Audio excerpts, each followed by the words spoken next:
Welcome, ladies and gentlemen. Welcome. Time for another episode of the Nemanja Unfiltered. Nemanja, not Nemanja.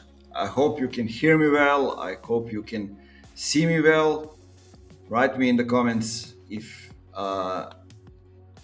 that's the situation. And it's time for another Nemanja Unfiltered episode. This time, so many topics. I have so many things on my mind, and I want to get into all of them. But let me just give you a few moments so you can jump in, so I can check in that everything is going smoothly and that we can actually start this Nemanja Unfiltered thing.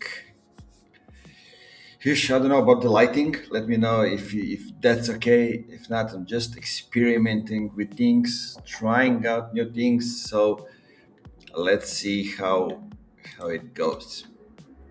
Anyway, today we're gonna talk about a lot of stuff, all of it related to things that I do, things that I experience working on myself, working with clients, and basically, if you haven't been here, it's a weekly show where I call bullshit on B2B marketing myths and I share what actually works when you're building go-to-market systems for the global companies.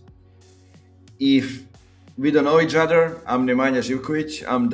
Not Nemanja again, I'm the founder of the Funky Marketing and senior partner at Funky Enterprises. I work with a lot of companies. Like I decided to stop at 120 plus companies, to not say more, because people say, oh, how come you work with so many companies? But some of these are Microsoft, Wix, Generali, Marsh McLennan, and many others. And I help them build B2B go-to-market systems that actually work globally. So today we're going to deep on 11 topics. Those are topics that most marketing experts are too scared to talk about, honestly. No scripts, no filters, and no bullshit. So, a few more seconds so I can see that everything is going smoothly. Yes. And finally, we are ready to go. Okay, so the first thing I want to talk about is something that I call ICP trap. In other words, why best customers isn't your ICP, and the one question that actually matters when it comes to that. So here's the thing that drives me insane, guys. Every B2B company thinks that their ICP is their best customer.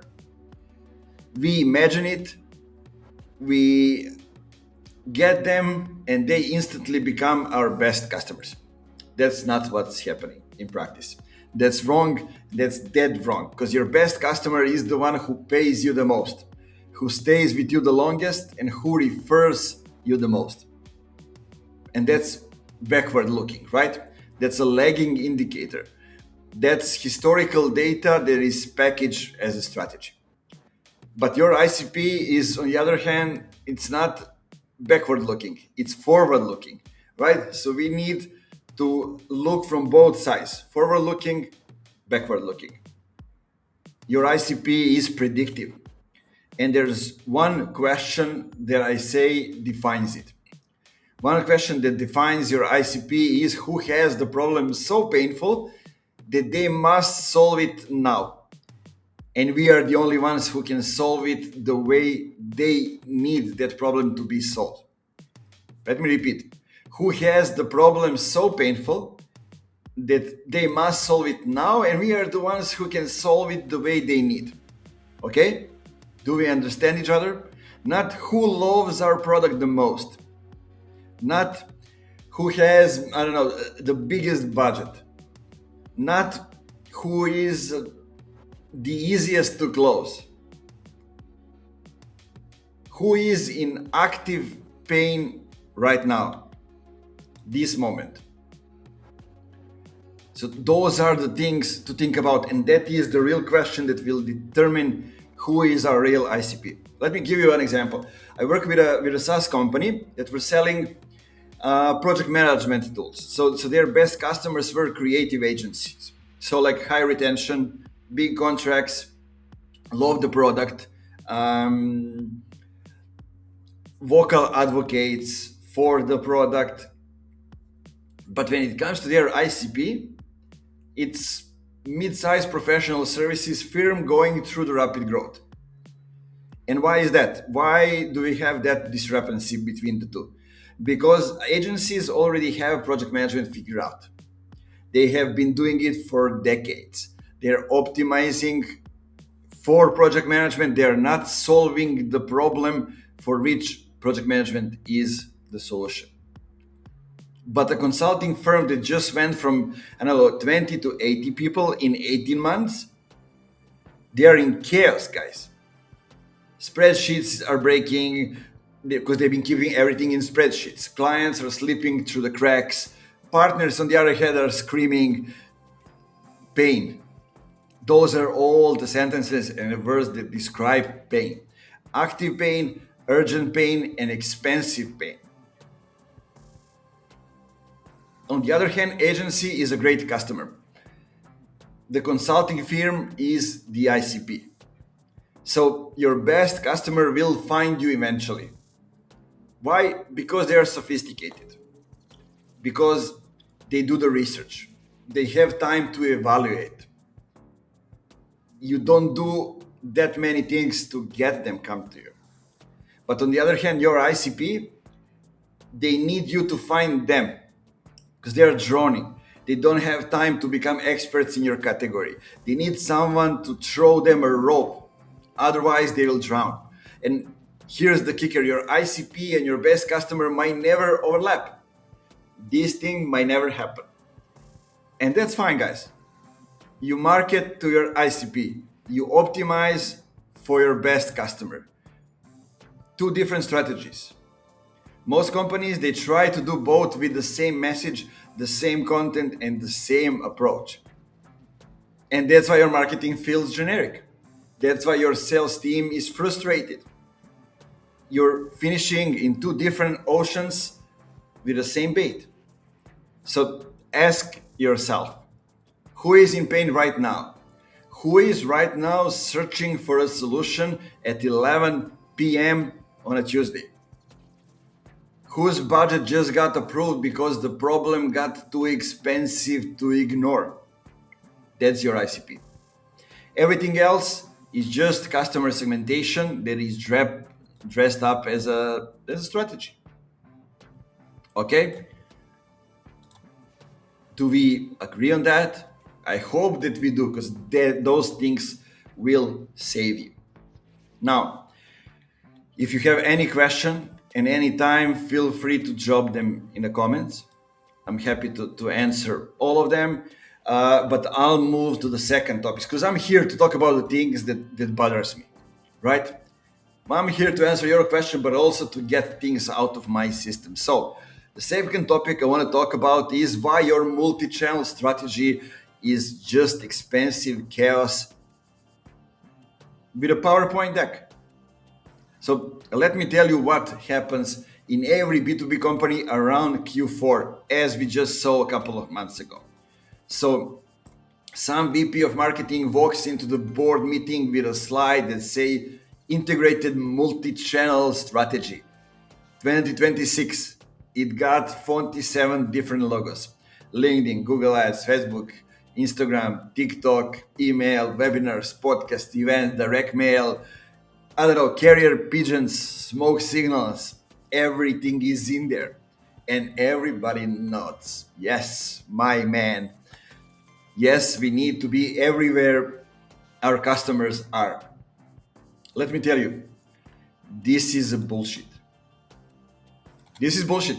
You know what a multi-channel strategy actually is? It's an admission that you don't know what works, so you are hedging your bets across everything. It's expensive guessing. It's not just some guessing that doesn't cost you anything. It costs you a lot. So here's what actually happens. You spread your budget so thin across so many channels that you can't do any of them well. Your LinkedIn ads get, I don't know, $2,000 a month. Not enough to learn anything for LinkedIn ads. Your content team is producing blog posts no one reads because you're optimizing for SEO from 2015. Your webinar program has 20 attendees, half of whom are your own employees. And then you wonder why nothing works. Let me tell you what works. Dominance in one channel until you are exhausted. Until you are exhausted. Things start happening when you are actually bored with what you are talking about. You bore yourself, then things start happening. And then when you exhaust one channel, then and only then you add the second channel. Only then you add the second channel. When you work with the companies, the first thing I do, and you should do it too, is killing 80% of their channels. Not pause them. Not let's revisit this in Q2. Kill them dead. Because here's why. You need concentration of force to break through the noise. There's a lot of noise everywhere around us. You need to be so present, so consistent, so valuable in one place that when somebody is in your ICP and they have a problem you solve, you are the only name in their head. Look what actually works in B2B right now. LinkedIn. Here I am on LinkedIn, doing LinkedIn lives every week. That's it. That's the channel. For B2B, especially complex enterprise sales, LinkedIn is where the game is played. Okay, Nemanja, but everyone's doing LinkedIn. So what are you talking about? Everybody is doing LinkedIn wrong because they are also doing 9 other things. They post twice a week. They post inconsistently with mediocre content and then wonder why it doesn't work. Meanwhile, the companies that are winning on LinkedIn are posting daily, engaging in 50 to 100 comments per day, building genuine relationships, creating content that demonstrate expertise, not content that drives traffic to the website. Marketers are so obsessed about the website as the center of everything, and it's not the center of everything. It's not the center of everything for a long time now. And they are doing only that. Not also running a podcast, not also running a newsletter, not a YouTube channel, a TikTok account, a billboard campaign. So here's my role. I want you to remember it. Okay? I want you to remember my role. You don't get to add a second channel until you've achieved total saturation in the first. So what does that mean? Your ICP knows you, knows who you are without you having to introduce yourself. So, hey, do you know Nemanja? That's Nemanja. We all know him in the industry. You're creating more opportunities than your sales team can handle. Let me repeat that. You're creating more opportunities than your sales team can handle. And the third one is the incremental return on investment is declining because you have captured the available market. The incremental return on investment is declining because you've captured the available market. For most B2B companies, that takes, I don't know, like a year and a half, 18 months to 2 years or 24 months if they're disciplined, if they are focused, and if their execution is on one channel. But nobody wants to hear that, folks. Nobody wants to hear that because it's not sexy. It doesn't make a good PowerPoint. It doesn't give the CMOs something to show the board about diversification and reducing the platform risk. You know what reduces risk? Revenue. Fucking revenue reduces risk.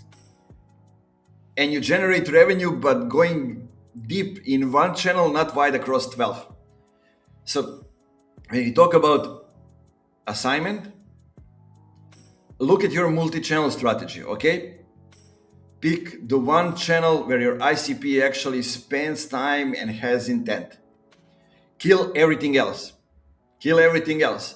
Take that budget that time, that creative energy, and 10x your investment into one channel that matters. And then watch what happens. Okay? Your multi-channel strategy is not actually strategic. It's just expensive chaos that somebody uses to prove a point in the PowerPoint deck when they ask them what is the plan for 2026. Okay?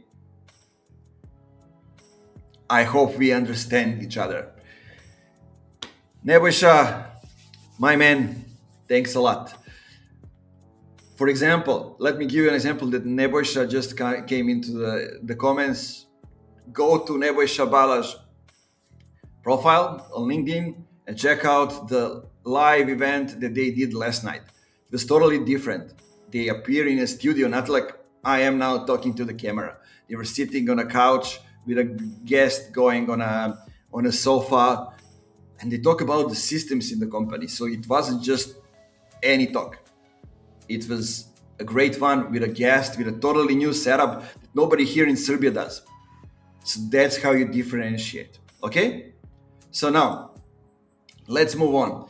Topic number 3 that I want to address today is the attribution delusion. What do I mean by that? A lot of CMOs are measuring everything except what matters.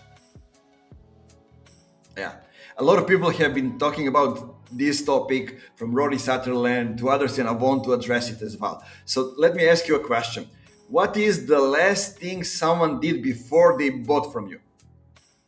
Did they fill out the form? Hell yes. Probably yes. They click a button.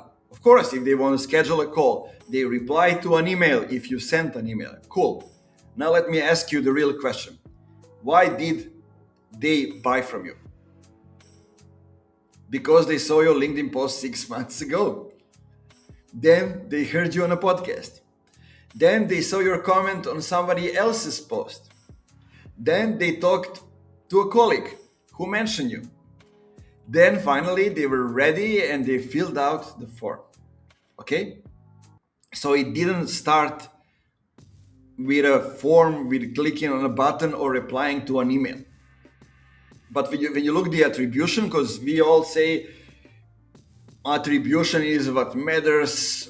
If we don't measure it, then how can we improve it, right? All this bullshit. But your attribution model says less touch, direct traffic, credit none, source unknown. Less touch, direct traffic, credit none, source unknown. And your CMO is confused. Why? Actually, the board is asking what marketing actually does. Why are they asking that? This is the attribution delusion, folks. We measure the last click because it's easy. We measure the easiest thing. We measure the touch point closest to the conversion because it's trackable, because we can measure it. We build the entire dashboards around data that tells us nothing about how people actually buy. Damn it, I get pissed off when I talk about all the bullshit that people are doing and then I'm seeing. So here's the thing that nobody wants to admit. B2B attribution is mostly bullshit. Not because tracking doesn't work. It does. But because the things that actually drive purchase decisions are unmeasurable in a way we're trying to measure them. What do I mean by that? You cannot measure the trust built from seeing someone's LinkedIn content consistently for 8 months. Every day I'm seeing that guy on LinkedIn. How can you measure that? It's in that person's head, right? We cannot measure that. We cannot measure the credibility established when a prospect saw you speak at a conference. They just saw you in the audience. They wrote three things. So when things develop inside your company, they decided it's time, we have the budget, we need Nemanja to solve us that, so we're going to reach out to him. Maybe it happens in 5 years. I had those situations. It happens. What else you cannot measure? You cannot measure the social proof. When 3 people in their network mention you unprompted. So you don't know that this is this thing happen. Like just today, I got a reach out message from a lady saying, asking me actually,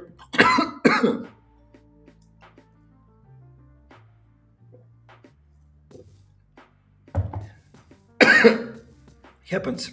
Okay, let's move on. So I got a message from a lady that I don't know saying, hey Nemanja,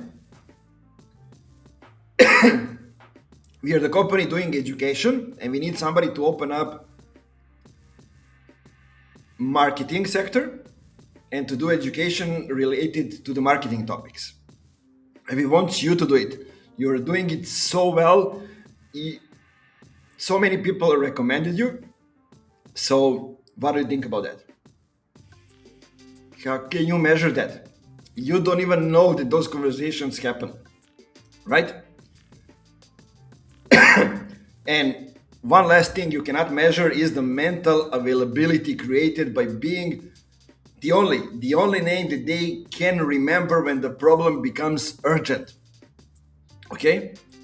That's what happened with me here in Serbia. I was talking about B2B, not B2B marketing, about B2B generally for a long time. People related my name B2B equal to Nemanja Živković. So when they come to me and I ask them what's the situation, they say it's urgent. We need sales yesterday. But that's sales. We don't know how it is called, but we are B2B and we need you, Nemanja. We don't care if it's marketing or sales, we need you. Okay? So these are the things that drive B2B decisions. These are the things that create revenue. But they don't fit in your Salesforce dashboard or your HubSpot dashboard. So we pretend they don't matter and we measure what we can. And what we can measure: form fills, demo requests, MQLs, marketing qualified leads, SQL, sales qualified leads, all lagging indicators that tell us what happened, not why it happened.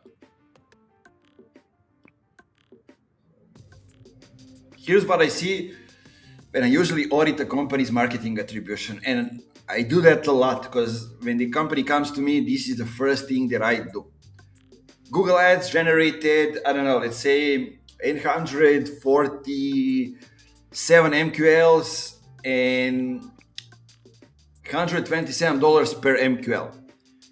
12% of that converted into SQL, resulting in 3 closed deals worth, I don't know, like $180K.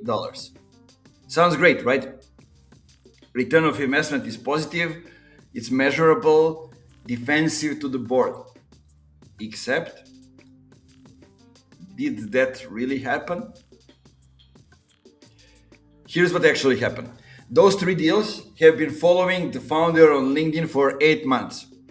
They attended a webinar 6 months ago. They downloaded a case study. They were already 90% sold before they ever clicked that Google ad.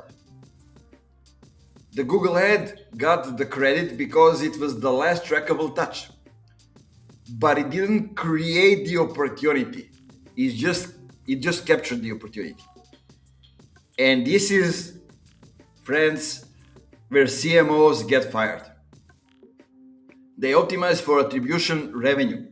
They double down on what's working according to the dashboard. They kill the brand building, the thought leadership, the community development, all the things that actually create demand, because those things don't get credit in the attribution model.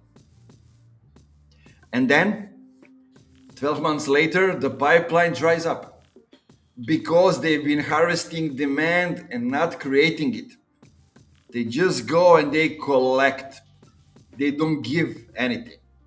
They don't walk half the way to meet their customers.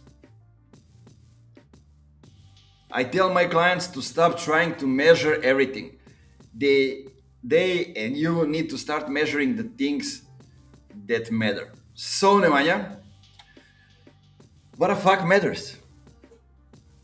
That's a good question. So let's get into it. Pipeline influence, not pipeline attribution. Did marketing touch the deal at any point? No, yes. Yes, good. That's the influence. Stop trying to assign percentage credit. What else matters? Share of voice in your ICP's world. Are you present over there? Are you known? If they ask around, will your name pop up? Do they know you from the start? Can we trust you? Can they trust you? Right? That matters. Velocity. How fast do deals close when they know you versus when they don't? If they know you, is it the straight yes to work with you? Or, aha, okay, we know Nemanja, but we're not sure, we need to check him out. Okay? Those are the things that matter. Let me stop this music. I don't know, it becomes something really strange. Okay, I see the question, but let me just finish. Okay, the last thing that matters is the expansion revenue. Existing customers buying more is the purest signal that you are creating value. And here's the controversial part, right? Accept the 60-70% of your marketing budget. Um, that budget should go to the things you cannot directly attribute to the revenue. Now they will say, ah, Nemanja, you're out of your mind. What are you talking about? Yes, I talk that 60 to 70% of your marketing budget should go to brand, thought leadership, community, education, and presence. Because those are the things that make the 30 to 40%, the stuff you can measure, actually work. Okay? The CMOs who survive understand this. And the ones who get fired are the ones still trying to prove that every dollar in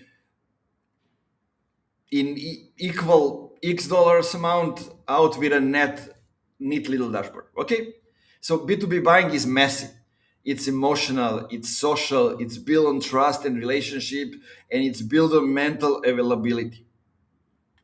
It's not always rational, as we often try to present it.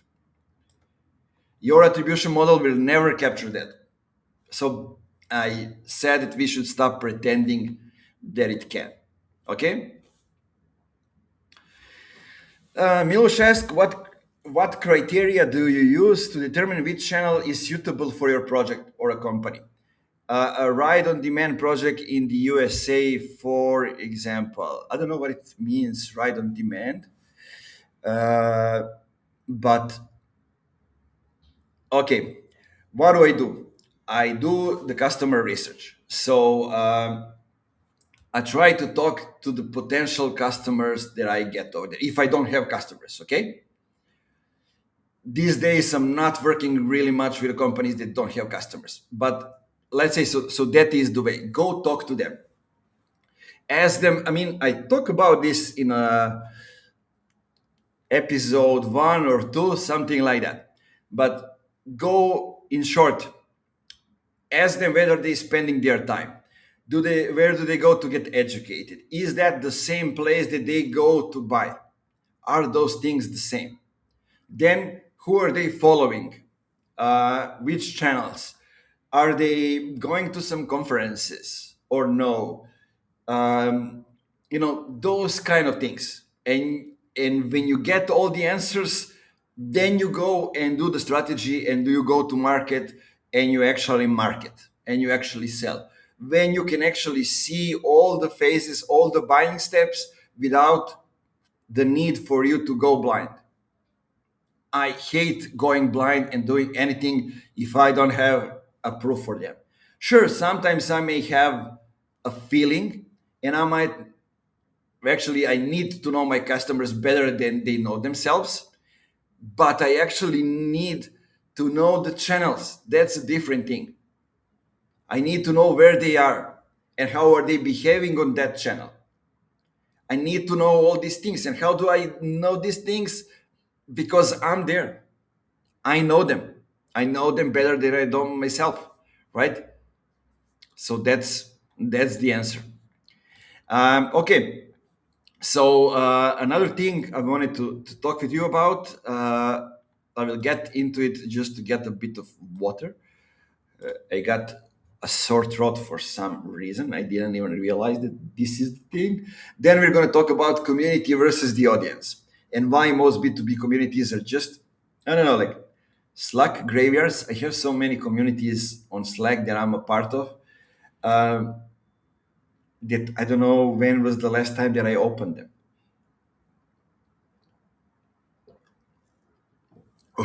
Okay, so communities are buzzing these days. Hell, even me and my buddy Dan Pataki are creating a paid community. You're gonna hear more about it in the next period. But every B2B company wants to build a community now. Every B2B company wants to have a community. They spin up a Slack workspace, create a circle group, they launch a Discord server. Discord is so dead for many things. And if you're not a gamer or crypto or whatever it is and not using Discord without a group, you will never get into that group. Companies announce it with a big LinkedIn post about bringing people together, industry leaders to share knowledge and connect. And then 6 months later, it's a graveyard. 12 members. The last message posted 47 days ago.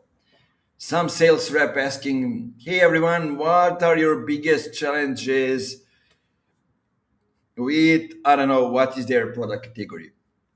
Zero replies.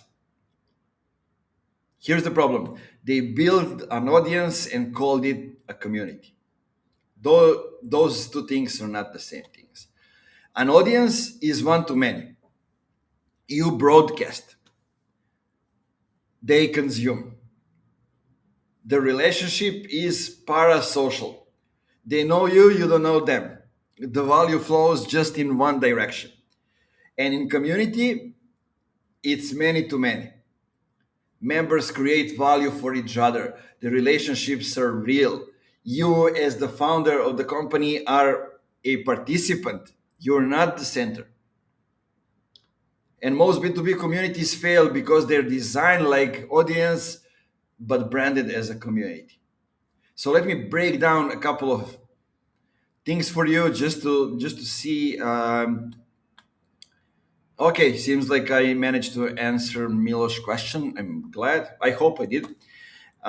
If not, feel free to ask more questions. So I'll try to get into more details.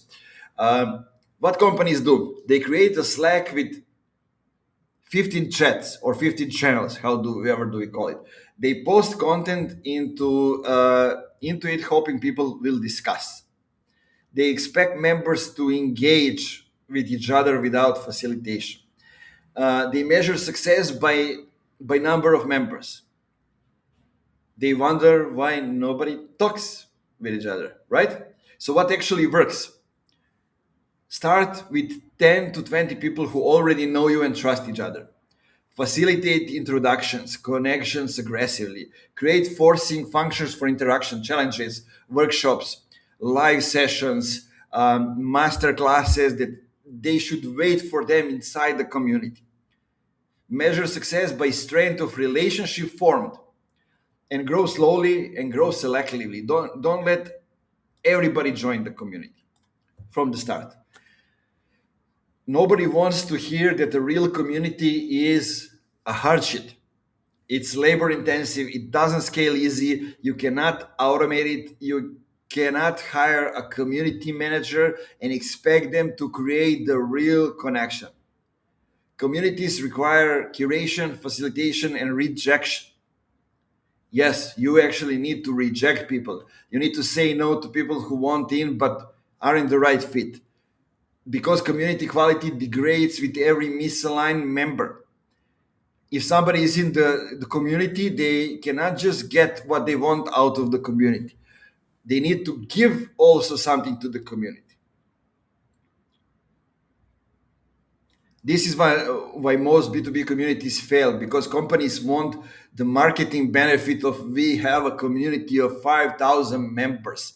but they don't want to do the work of actually facilitating connection between those 5,000 people. So they end up with a database of email addresses who occasionally see a newsletter, right? Not a community, folks. It's good to have, but not a community. That's a mailing list with the illusion of grandeur. Like, yeah, 5,000 emails. Let me give you an example of what real community looks like. So I'm building a community. Maybe I can say the name. No, I won't say the name right now. Okay, so keeping it up at 100 members, 5,000 euros per month minimum, and we're not accepting everybody who applies. Because the value isn't the content that we create, is the other 99 people in the room. So if we let in the wrong people, tire kickers, freebie seekers, people who consume but don't contribute, we destroyed the value for everybody else. So the hardest thing I have to do is say no to the people that has money, right? They want to join, they want to give their money, they will pay. And I still have to say no because protecting community quality is more important than short-term revenue. I need to look at the things long term because compare that to the most B2B communities. They are free to join, attracts people with no skin in the game. They are open to anyone with no curation, with no standards, no rejection. Everybody who signs up gets in. No facilitation, just a platform hoping people will magically connect. And then they wonder why it's that. Here's my test for whatever you have a community or an audience. If you disappear tomorrow, would the members keep talking to each other? If yes, community. If no, audience. How do I know that? Because I built a community on WhatsApp called Business Talks Network. And I got pissed off one day and I left the community. So it's still there on WhatsApp. People are still using it. I check with friends who are still in the community. Say, do people talk over there? Yes, they still talk. I'm not in the group. I'm not there to facilitate. It still works. Most B2B communities would evaporate with 48 hours if the company stopped posting because there's no real connection. There's no value being created between the members.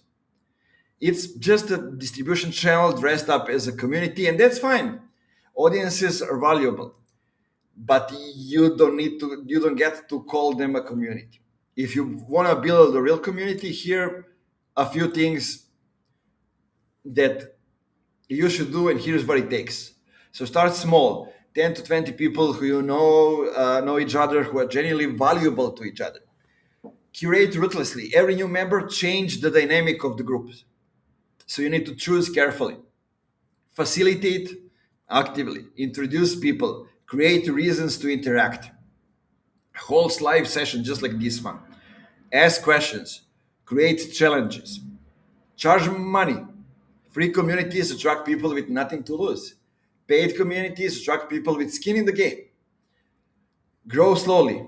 Add 5 to 10 people per quarter if needed, not 500 per month. Reject those who are bad fits.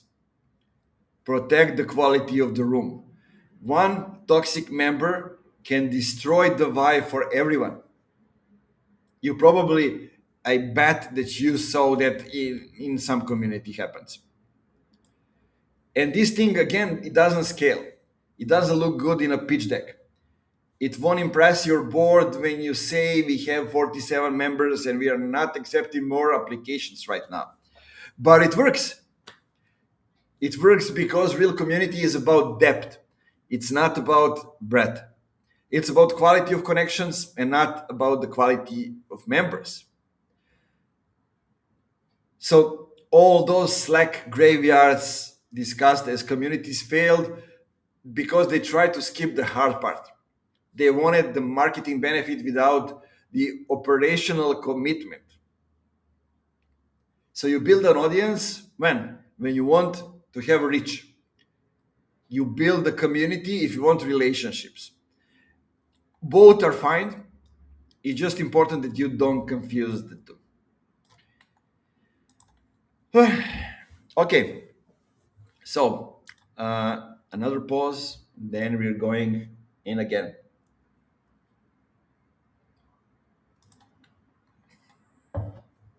It's getting hot in here, so take off all your clothes. Content calendar lie. This is something that pisses me off so bad, and still each company asks an agency or consultant or whatever it is to create their content calendar. Let me explain. You are planning 3 months ahead guarantees mediocrity.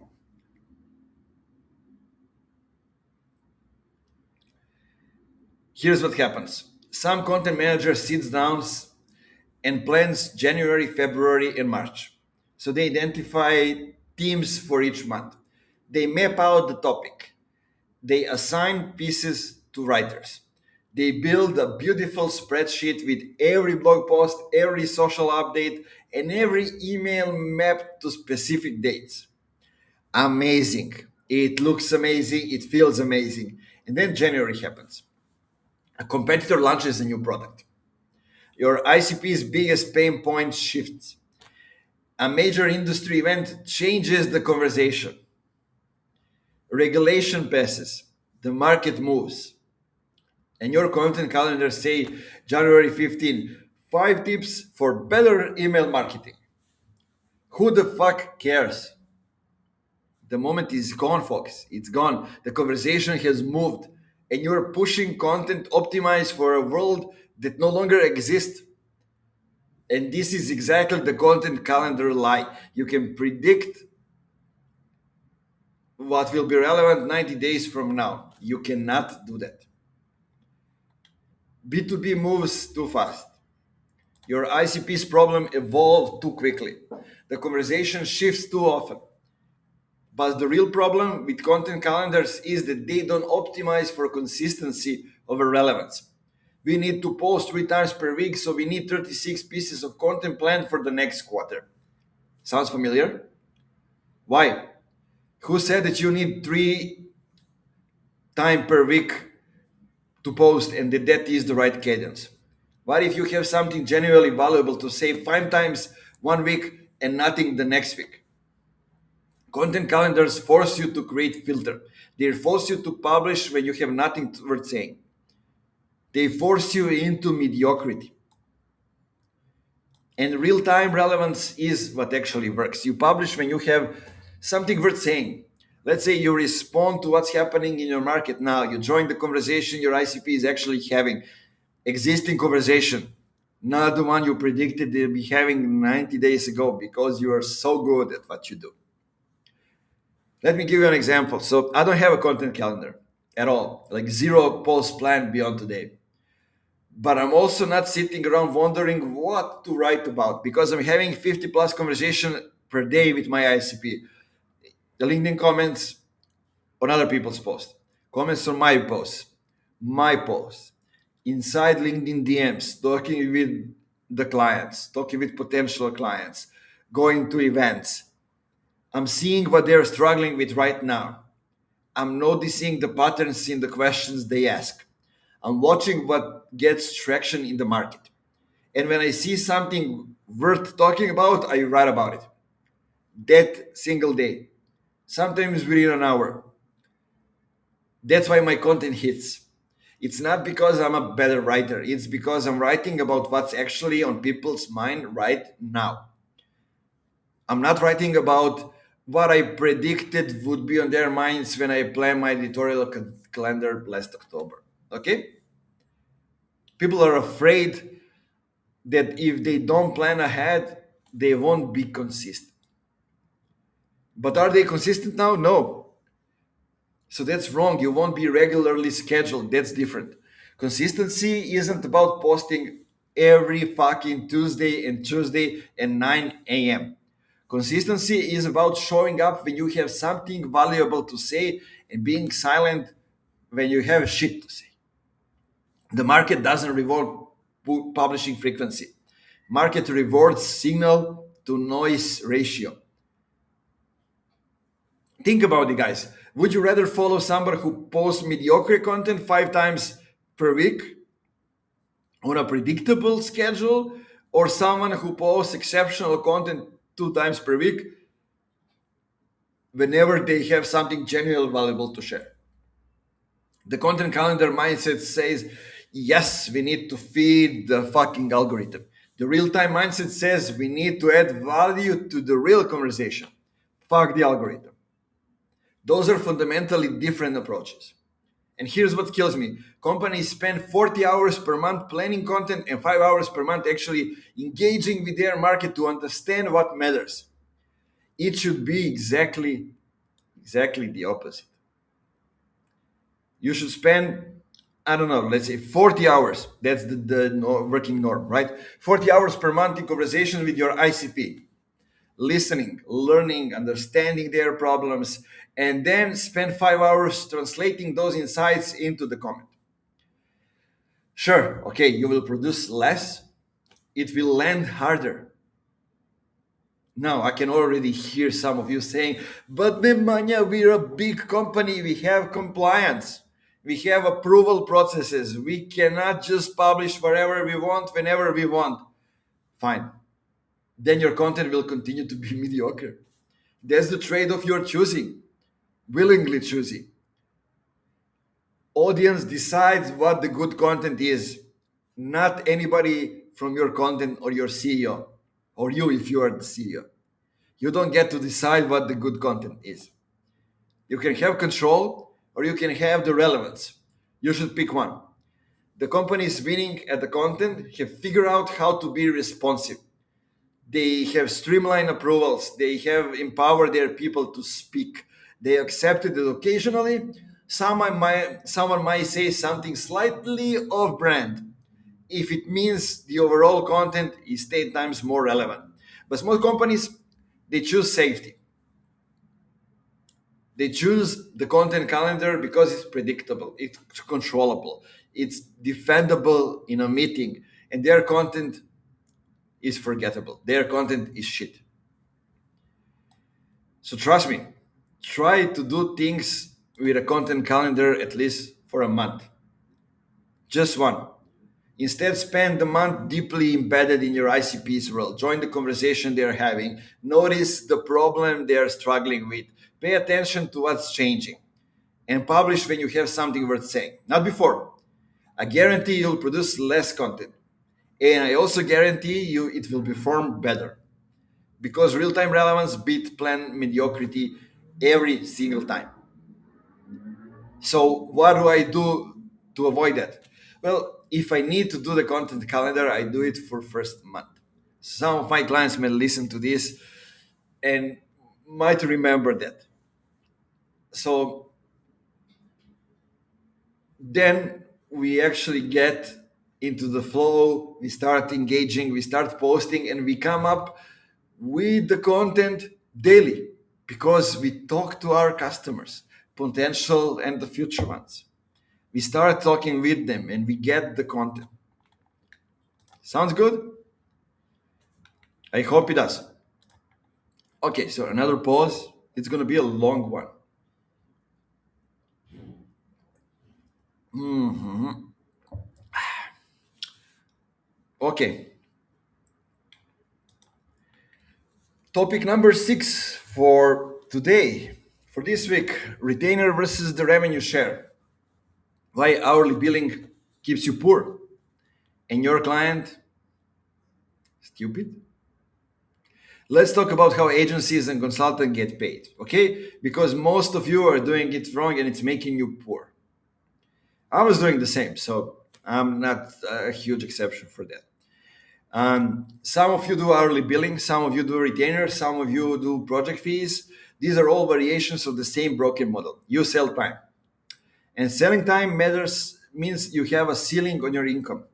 There, there are only so many hours you can sell, only so much you can charge per hour before clients bulk. Only so much you can scale before you are managing a team instead of doing the work. But here is actually the bigger problem. Okay? Hourly billing makes your client stupid. So let me explain. When you charge by hour, your client's incentive is to use a few of your hours as possible. More hours, more money, right? So they start second guessing whether they really need your help on this. So they try to do it themselves. They delay decisions. They avoid bringing you into conversations that would actually benefit from your expertise. Why? Because every interaction costs more money. You created an adversarial relationship, and success for them means using you less. That's actually insane, right? So now let's talk about retainers. Retainers are better than hourly, but they are still broken. Okay? With a retainer, you're essentially selling a prepaid bucket of hours. You pay me 10K per month, I give you X hours of my time. The problem is you're still caped. The client still thinks in terms of hours. And worse, you start thinking of in terms of hours. So is this worth my time? This client is using too many hours. I need to manage scope. So you're optimizing for efficiency, not effectiveness. You're trying to do the minimum required to fulfill the retainer, because every extra hour you give is money out of your pockets, right? So this is why most retainer relationships are mediocre. Both sides are trying to extract maximum while minimizing the cost. It's a zero sum game. Understand? Now, let me tell you what actually works: revenue share, equity, performance based compensations, those kind of things. Here's how I structure most of my deals now. Not all the time. I still do recurring revenue sometimes, I mix it up. But I say I'll build you a go to market system. My fee is, I don't know, like 30K to 300K, depending on the scope. But I always want 2 to 5% of the revenue growth I generate, or equity if you are in an early stage. So why does this work? It works for me because my upside in uncapped. If I do exceptional work and we 10x your revenue, I make 10x more money, right? I'm incentivized to go above and beyond and to stay involved and to make sure you succeed long term. Okay? For the client, you are not paying for my time. You are paying for results. You want me in every conversation, every decision, every strategy session, because the more involved I am, the more likely we are to win. And when we win, we both win. No more adversarial, how many hours did that take conversation. No more scope creep arguments. No more me trying to minimize efforts while you try to extract maximum value. Okay? We are aligned completely. Now people will say, but Nemanja, most clients won't agree to revenue share. They don't want to give up the equity. They just want predictable costs. And that's cool. You say those are not my clients. The clients who argue to this model, who agree to this model, are the ones who actually want to win. They are not trying to minimize costs. They are trying to maximize the outcome. They understand that if I'm financially tied to their success, it's going to work harder, think longer term, and stick around when things get tough. The clients who want hourly billing are the ones who are already planning their exit strategy from our relationship. Okay? They want flexibility to live. They don't want commitment. They are not serious about transformation. They just want somebody with a contract. And that's fine. But I'm not a contractor. I'm a strategic partner. So nobody tells you that the quality of your clients is directly correlated to how you charge. Okay? Let me repeat. Hourly billing attracts price sensitive, short term thinking clients who view you as a cost center. Revenue share attracts growth oriented, long term thinking clients who view you as an investment.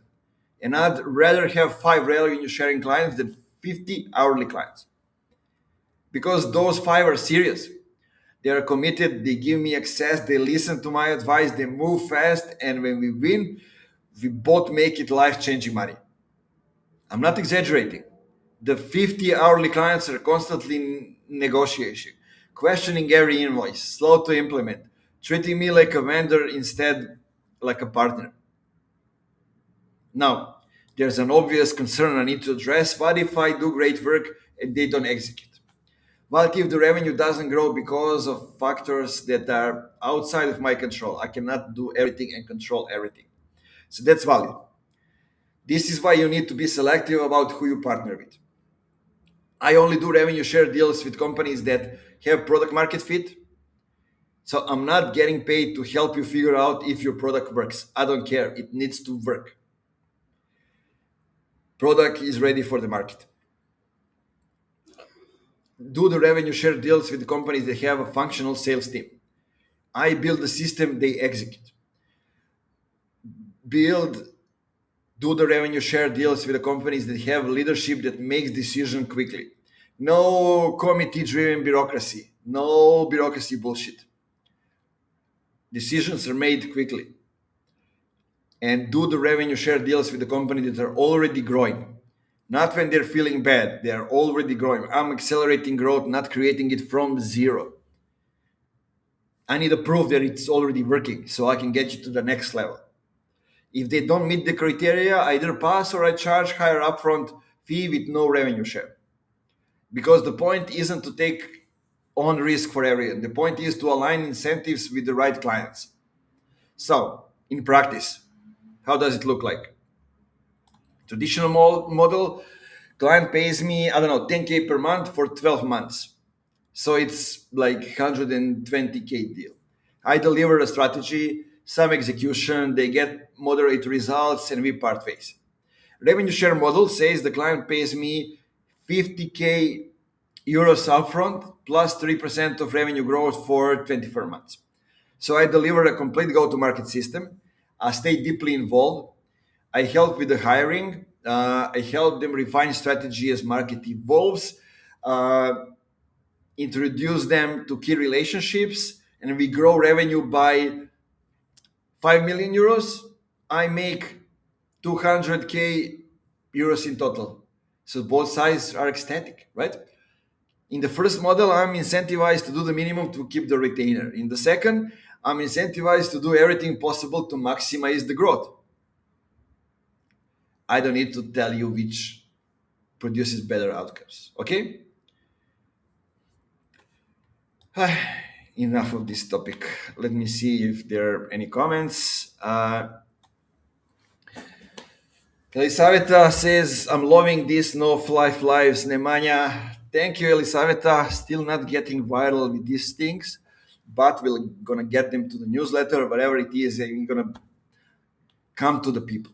We're going to transfer some of these into the post and make something else out of them. So, another one that I want to tackle today, a few more, I guess. I'm gonna keep going as long as I have the topic. So, why your sales team hates your leads and why they are right to do so. Here's the conversation happening in every B2B company right now. Okay, marketing says we generated 500 MQLs this month. Let's go, success. Sales says cool. 490 of them are garbage, are shit. So marketing says, okay, so you are not following up fast enough with those leads. Sales says, we are not following up because they are not real leads. Marketing say, hey, but the data says they are qualified. Sales says, the data is wrong. And then both teams go back to their corners, like this. Marketing keeps generating leads that sales ignores, hates them. Sales keep complaining that marketing doesn't understand the business and the revenue stays flat. What do you think that's happening? Marketing is optimized for volume. Sales is optimized for conversions. Those are two different things. Those teams are optimized for different things. And these are fundamentally incompatible goals. Marketing is measured on MQLs, on form fills, on demo requests, on downloads, activities that suggest interest. Their job is to fill the top of the funnel. On the other hand, sales get measured on closed deals, on revenue, on quota attainment, outcomes that require real buyer intent. Their job is to convert the opportunities. So marketing designs campaign to maximize the volume. Okay. Landing pages optimize for conversion, meaning form files, not purchases. Lead magnets that attracts anyone remotely adjusting to the ICP. Webinars with clickable clickbait titles, with gated content that forces people to register, just to have more people filling the form. Okay? And what do they get? People who wanted free things, people who were curious, people who are 18 months away from buyer decision, people who don't have the budget for what you sell, people who don't have the authority to make a decision, people who aren't even at the right type of the company, but they filled out the form, so they are an MQL. I hope it's funny for you as it is funny for me, right?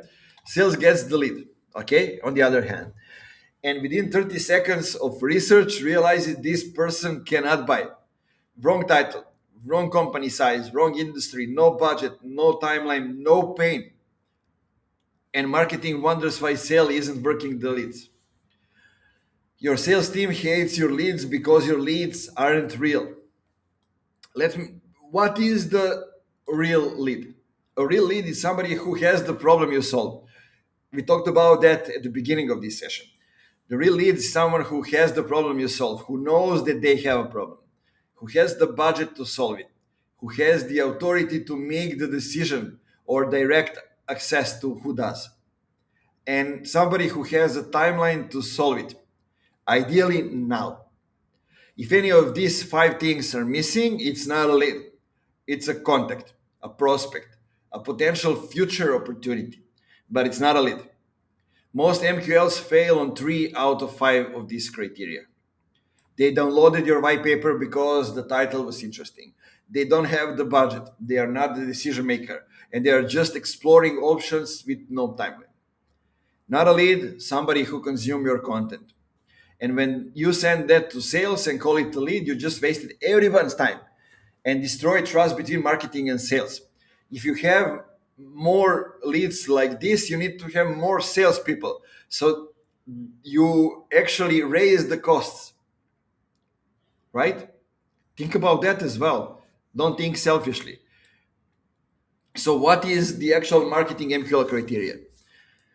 Job title contains manager or above, for example. Company size 50 plus employees. Downloaded a white paper or attended a webinar or visited pricing page. And lead score 75%. Sales actual qualification says has current painful problem, not future, not theoretical, have it right now. Has active budget allocation, not we might have budget next quarter. Is decision maker or has direct access to one, not an intern who has to pitch 3 layers up and wants to make a decision in the next 30 or 60 days. So it's not exploring for the next year. Do you see the gap? Marketing measures interest, sales need intent. Those are not the same thing. Marketing needs to go before the intent. These are not the same thing. Now, sales is right to ignore most marketing leads. I know it hurts to hear if you are in marketing, but it's true. If sales follow up on every MQL with the same intensity, they would spare 90% of their time on conversations that will never close and miss the 10% that are actually ready to buy. Good sales reps, they have like a sixth sense, or I don't know, however you want to call it, for real versus fake leads. And when they see a pattern, marketing sends 100 leads, 5 are real, they start ignoring all of them and focus on sales source opportunities. So this is why the best sales reps often have the worst conversion rates on marketing leads. They are not bad at sales, they are good at prioritization. So how do we fix all this? We stop optimizing for volume and start optimizing for quality. So how does that look like? Change how you measure marketing. Not MQLs, not form fills, pipeline created. Revenue influence, deals closed when marketing was involved. Make qualification happens in marketing, not sales. Before you pass a lead to sales, you need to have a real conversation, a 50 minutes qualification call. Confirm that they have a problem. a budget, authority, timeline, if they don't nurture them, don't waste sales time. Let sales reject leads without penalty. If they say this isn't qualified, don't fight them. Believe them. They are the ones having the conversations. Update your process based on that. This is the feedback from the customers. Build SLAs both ways. Marketing commits to lead quality. Sales commits to response time and feedback. And if sales isn't following up or isn't providing feedback on why leads aren't good, they lose the right to complain. Okay? So align the incentives. Comp marketing on pipeline and revenue and not MQLs. And now their incentive to send fewer but better leads. Okay, so a few things that I do. Instead of MQLs, I have two categories. So inquiry, someone raised their hand. Marketing nurtures until they're qualified. And on the other hand, we have opportunity, someone that has been qualified. Problem, budget, authority, timeline, and confirm. That goes to sales. Okay? When we have the clear signs that they want to buy. Marketing job is to generate inquiries and convert them to opportunities through qualification. Sales job is to convert opportunities to customers. Clean, simple, and we don't argue anymore about whether a lead was good or not. And you know what happens? Marketing generates fewer leads, but pipeline goes up because the leads that make it to sales are real. Your sales team doesn't hate leads, trust me. They hate your bad leads. So fix your qualification process, stop measuring bullshit vanity metrics, start sending salespeople who can actually buy, and they will love you for it. Oh, that was an intensive one. I always hate to get into this conversation, but they are very much needed.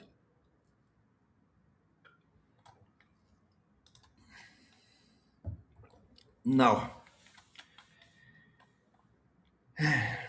let's talk about the enterprise paradox.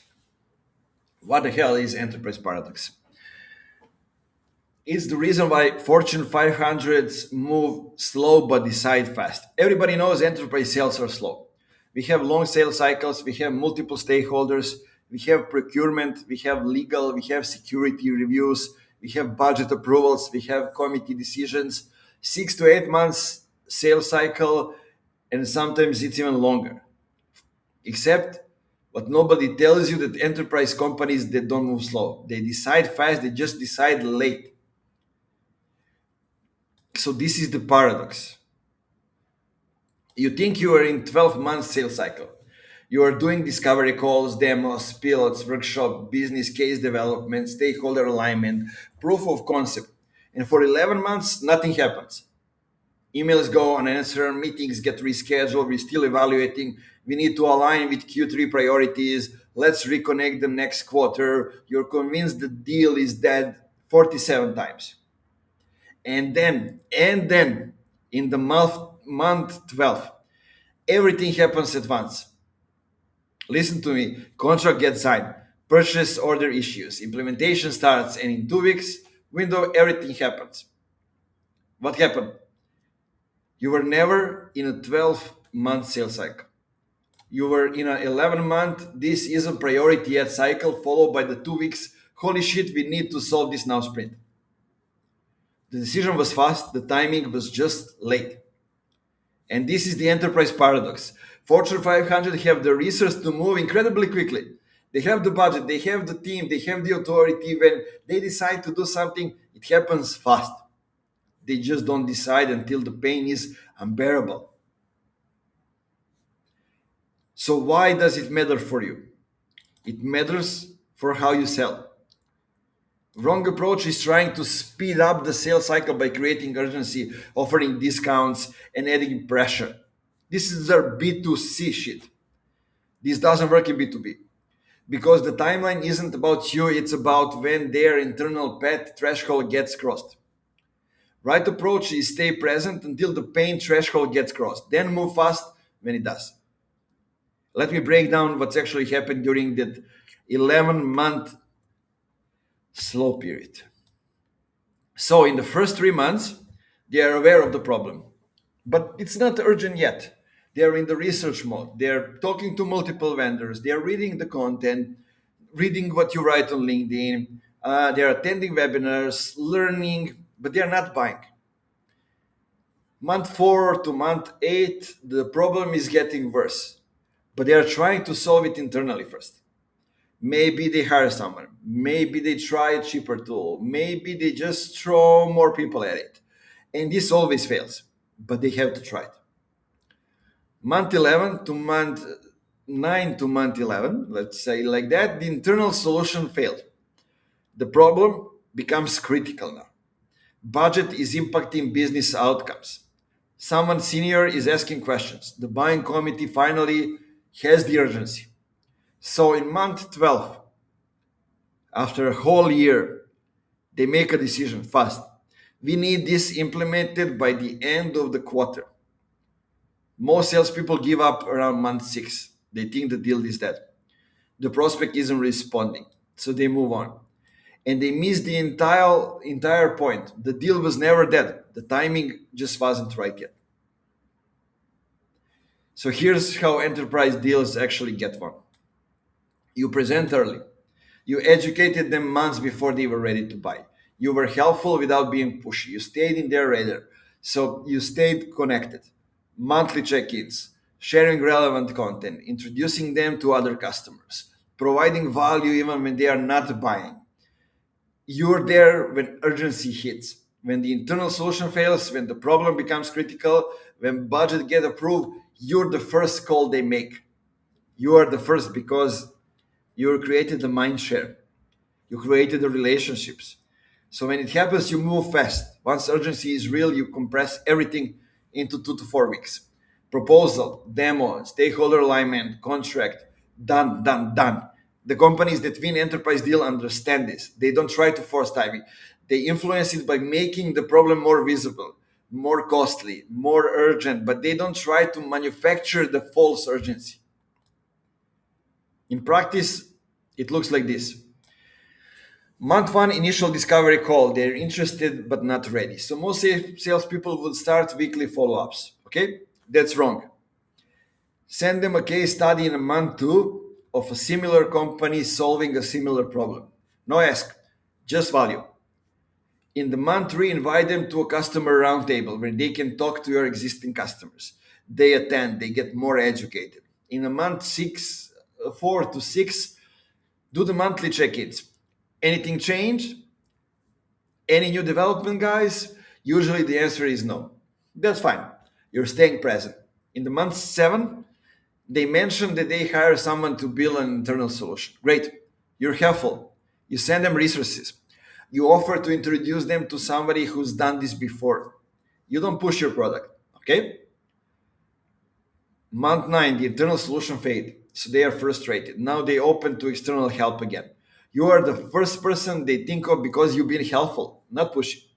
So month 10 to month 12 happens the fast execution. Proposal, demo with all the stakeholders, contract negotiation, close, total sales cycle, 12 months.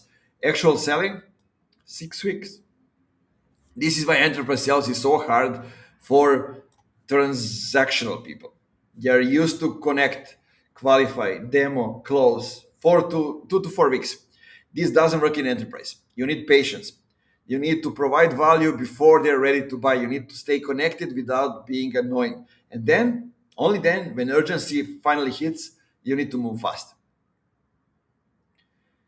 The other side of this paradox says that enterprise companies decide fast because they have to. Because the problem at one moment it becomes critical. Every day of delay costs them money, a lot of money. So they compress the decision process. Vendor evaluation that should take 3 months happen in 3 weeks. A logical review that normally takes 6 weeks happens in 6 days. Procurement that usually takes 2 months happens in 2 weeks because somebody said, fix this motherfucking thing now. This is why discounting based on urgency doesn't work in enterprise. They are not urgent because they want a discount. They are urgent because the problem is costing them more than your solution does. So your job is to be the obvious solution where the urgency hits. Education before they're ready to buy, relationships before there's a deal, trust before you need it, and speed when it matters. Okay? I hope that was useful. I would love if somebody explained this to me when I was starting on doing similar things. Now, here's another topic I want to address. Personal brand versus the company brand. When to build which and why most do both badly. I get this question constantly. Should I build my personal brand or my company brand? The answer is always depends. Ta-da! What are you optimizing for? Because here's the truth. Personal brands and company brands, they serve completely different purposes. They scale differently, they exit differently, they monetize differently. And most founders try to do both simultaneously, which means they do both badly. So, personal brand, you are the product. Your expertise, your perspective, your personality, people buy from you because they trust you. And this scales to the level of your ability to maintain relationships and deliver value personally. Company brand. The company is the product. Systems, processes, teams, people buy from the company because they trust the organization. And this scales beyond the person, beyond you. So most B2B founders start with a personal brand because that's how you get early traction. Nobody knows your company, but they might know you. So you leverage your name, your network, and your credibility. You post on LinkedIn, you speak at events, you write content, you build relationships, and deals happen because people want to work with you. They really want to work with you. So that works until it doesn't. The moment it stops working is when you become the bottleneck. Every client wants you in the meeting. Every prospect wants you on the call. Every deal requires your personal involvement. You cannot hire people to replace you because the client bought you, not the company. So this is the founder brand bottleneck. You cannot scale, you cannot exit, you cannot take the vacation without deals falling apart. So your income is capped by the number of hours you can personally work. I see this all the time with consultants and agency owners. They build a massive personal brand, 50K LinkedIn followers, speaking gigs, podcasts. They are the go-to expert, and they are making 500K per year, working 70 hours per week. They can grow because they are the business. Okay.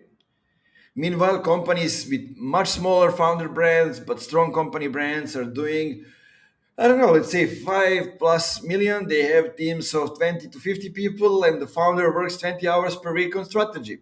So, which should you build? Let's think about it. There is no wrong answers. Build a personal brand when you are in the early stages, 0 to 500K revenue. You sell high ticket services where relationships matter. Your expertise is the differentiator, it's not the process. And you don't want to build a big team. You want flexibility and control. So you're okay with your income being kept by your personal capacity. But you build a company brand when you're scaling, I don't know, let's say $500 to 5 millions to 5+ million. You're productizing your service. You have or can build systems that work without you. You want to hire a team and have them close deals. You want to exit eventually and you want uncapped revenue potential. Okay? So now when it gets interesting, you don't have to choose one forever. Okay? The optimal path for both B2B marketers is this. It's going in phases. The first phase in the first 2 years is the personal brand. You leverage your name and network to get early access. Everything is relationship based. You are in every deal. The phase two happens in year 4 to 5. You make a transition. You start building the company brand alongside personal. You hire, you create system, you train others to deliver what you used to deliver personally. Some clients still want you, but you're training them to trust the company. And phase three comes after 4 years when company brand is dominant. You become the founder or the thought leader, but you are not in client delivery. Your personal brand drives awareness, but the company brand closes the deals. Most founders get stuck in the phase one. They never make the transition. And 10 years later, they are still the bottleneck because transitioning is hard. It feels like you're losing the control. Clients push back. We want to work with you, not your team. Revenue might dip temporarily while you figure out how to close deals without being personally involved. But if you don't make this transition, you will never scale. You will never scale. Let me give you an overview. So, in year one, every post is I believe in my work with clients. Here's what I learned. Very personal and very me focused. In year two, you start mixing things. Some personal posts, some company case studies. We help a client. They start appearing. So team members are mentioned. Year three, you shift. You are more company focused. Our approach is the team developed. So personal stories are still there, but they are supporting the company narrative, not the primary message. After 4 years, the founder is a brand ambassador for the company. They are still visible, of course, still posting, still speaking, but it's clear that they are representing something bigger than themselves. You can have companies like HubSpot do this. I don't know, like Brian Halligan, Dharmesh Shash were the faces early on, massive personal brands, but they built HubSpot and the company brand alongside it. So eventually, HubSpot became bigger than either of them. They could step back. The company scales without them. Compare that to the most marketing consultants who've been at it for like 10 years, still doing everything personally. Still the face of every campaign. Can't scale, cannot exit. But Nemanja, you're building a personal brand. Aren't you the bottleneck? Fair question to ask. I was waiting for that. So yes, currently. Because I'm in phase two, I'm very intentional building personal brand right now because it's the most effective ways to generate high quality leads to funky marketing. We have funky enterprises, which is I'm surrounded by more people. I don't do all the work. They also have boss. They also create content. So I build authority in my space. I create assets, content, audience, relationship that have value beyond just client work. But I'm also building the company brand. My team is growing. We're systematizing things. We're creating offers that don't require my personal involvement. So in 2 or 3 years, the goal is that funky marketing can close deals without me being in the room. If I decided to do it like that, right? Personal brand will drive awareness and trust, but the company brand will close the deals. That's the transition. So yeah, that's how you think about the things. Let me tell you how both are done badly. So you post personal content but never mention your company. Company marketing is generic while your personal brand is opinionated. Clients are confused about whether you're hiring you or your company. Your team doesn't know how to talk about what you do. And when both are done well, you are the known expert, but the company has a methodology and a brand independence of you. Team members can speak with authority about your approach. Clients are excited to work with you, but trust the company to deliver. You're actively transitioning client relationships from you dependent to company dependent. Pick one to optimize for it in the next 12 months. If you are early, less than 500K, go all in on personal brand. If you're scaling 500K plus, start the transition. Don't try to do both halfway, you will end up with neither. Okay? That was fun.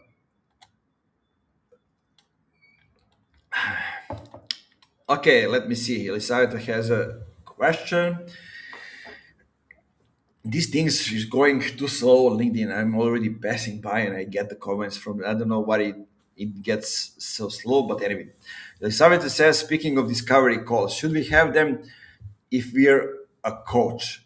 I'm an accent coach. When I had them in the past, people just took advantage of them. That's a good question. Let me tell you from my experience, because I'm not the accent coach, so I don't know. Like, if you go to my LinkedIn profile, you will see the link to schedule a strategy session. So I eliminated it's you cannot find anywhere the link to schedule a discovery call with me. But I have it. When I feel that strategy session is not the right fit, I send that link, but I don't give it right away because I want people to reach out to me. Okay, so that's how I try to do those things. Because like I over deliver on a discovery calls. That's my pain is something that I do. So I talk too much and I always like to help people. So instead of doing that, I say, okay, pay 300 euros per an hour and you will get out of the meeting with something worth 300 euros minimum. Usually it's more than that. And what I found out is that people actually tell me that they underpriced me. That an hour of strategy session with me it's worth more than 300 euros.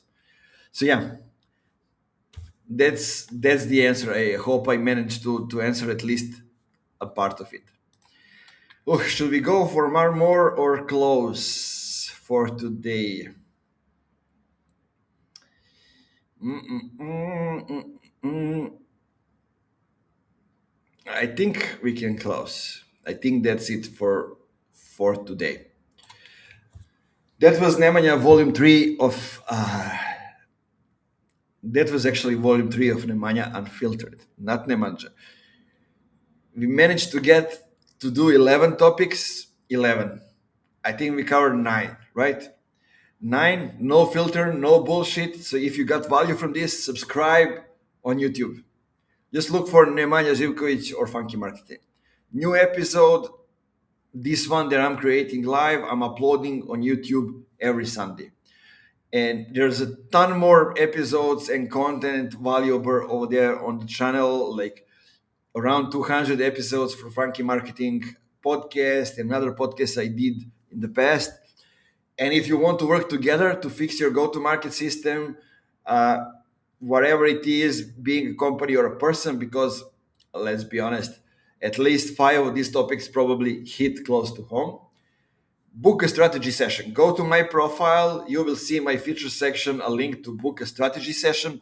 It costs 300 euros. It's worth it. Give me all the information that you can so I can do my part and come ready to the session. Trust me, it will be the best investment that you can use today. Link is, if you are on YouTube, then it's in the description. I'm Nemanja Živkovic. This is Nemanja Unfiltered. We call out bullshit and we see you next week. Cheers. Keep it funky as always.